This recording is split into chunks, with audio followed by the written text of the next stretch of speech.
Hello, ഇന്ന് എളുപ്പത്തിൽ ഒരു വെണ്ടയ്ക്ക തീയൽ വെച്ചാലോ? സബ്സ്ക്രൈബ് ചെയ്ത് സപ്പോർട്ട് ചെയ്യണേ.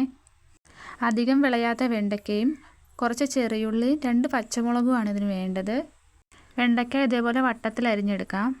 തേങ്ങ വറുത്തരയ്ക്കാനായി 1 സ്പൂൺ മഞ്ഞൾപ്പൊടിയും 1 സ്പൂൺ പെരുംജീരകവും കുറച്ച് സവോളയാണ് വേണ്ടത്.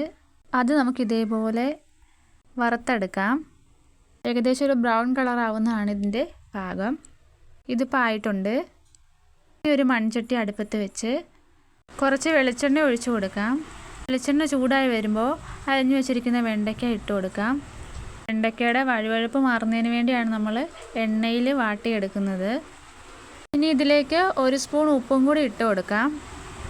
വെണ്ടയ്ക്ക ഏകദേശം വാടി വന്നിട്ടുണ്ട്. ഇനി നമുക്കിതിലേക്ക് പൊടികൾ ആഡ് ചെയ്ത് കൊടുക്കാം.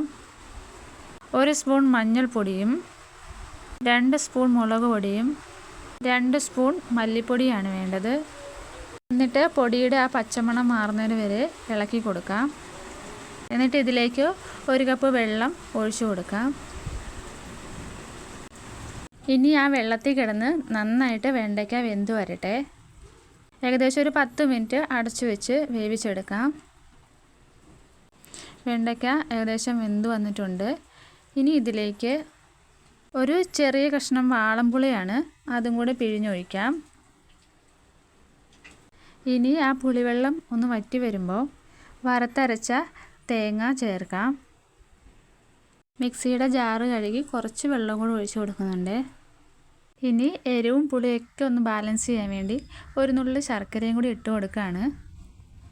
ഇനി നമുക്ക് താളിച്ചെടുക്കാം. അതിനോട്ട് ഒരു ചീനിച്ചട്ടി അടുപ്പത്ത് വെച്ച് കുറച്ച് വെളിച്ചെണ്ണ ഒഴിച്ചു കൊടുക്കാം. എന്നിട്ട് ഒരു 3-4 ഉലുവ ഇട്ട് കൊടുക്കാം. പിന്നെ കുറച്ച് കടുകും, കുറച്ച് ചെറിയുള്ളിയും കറിവേപ്പിലയും വറ്റൽമുളകും. കളറ് മാറി വന്നിട്ടുണ്ട്. ഇനി നമുക്ക് നേരെ വെണ്ടയ്ക്ക തീയലിലേക്ക് ഇടാം. ട്രൈ ചെയ്ത് നോക്കണേ.